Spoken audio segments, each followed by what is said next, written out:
Starmer's leadership is teetering on the edge, and it's becoming increasingly clear that he knew all along he wouldn't deliver on the defense budget promises.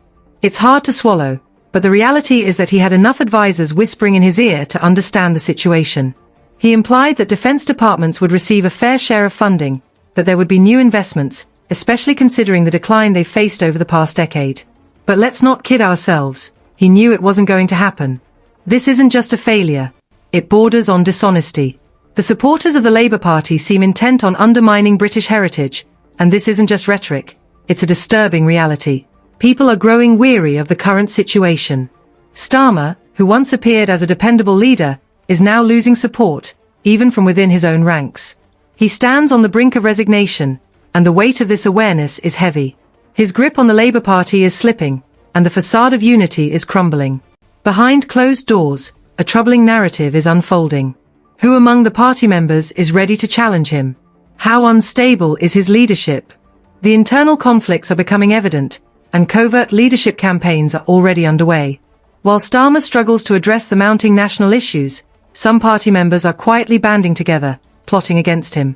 They're asking tough questions. What are you going to do if you win the election? Are you going to be the austerity Prime Minister? It's a grim inheritance that awaits the Labour Party if they regain power. The damage inflicted on the economy and public services is staggering, and it falls squarely on Starmer's shoulders.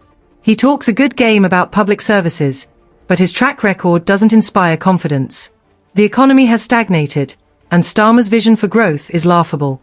He claims he wants to grow the economy but admits it won't happen overnight. Sure, he wants Sheffield Wednesday to win the Premier League, but that's not a viable plan for the country.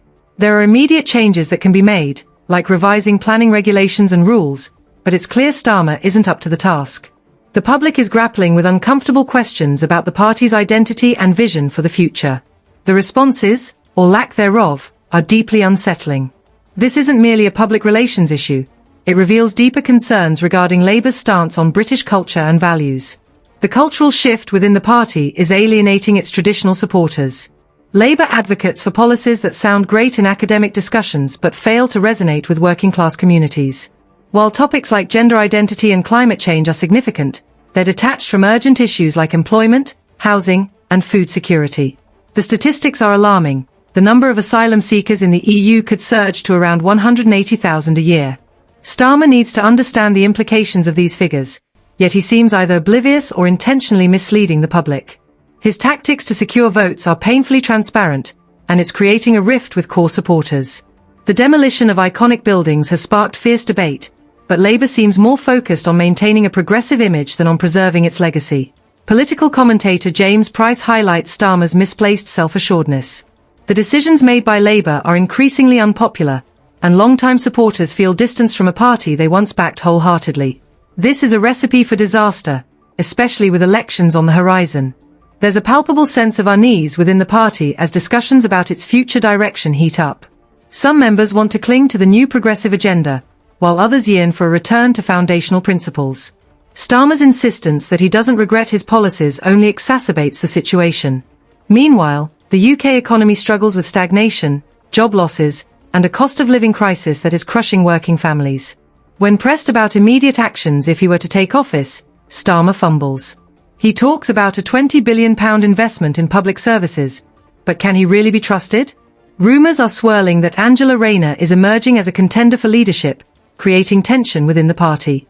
Influential MPs, like Liz Kendall, are likely to challenge Starmer openly, deepening the already significant factional divides.